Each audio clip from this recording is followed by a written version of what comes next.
Matagumpay na nagdaos ng Anti-Illegal Drug Summit at namahagi ng wheelchairs ang Benguet Police Provincial Office sa Cayapa National High School, Cayapa, Bacon, Benguet.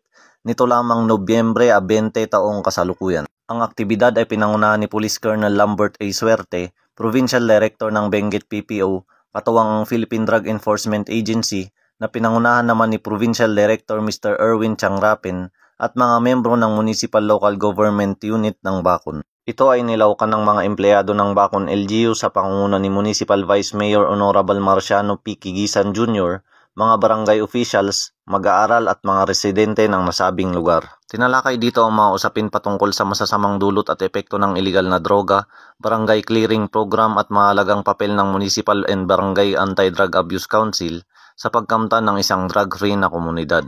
Nagwakas ang aktibidad sa pamamahagi ng wheelchair sa 4 na residente sa tulong ng Gulong ng Swerte Project ng Benguet PPO bilang isa sa kanilang inklusibong serbisyo at pagpapakita ng dedikasyon tungo sa pagkakaisa ng bawat sektor ng lipunan.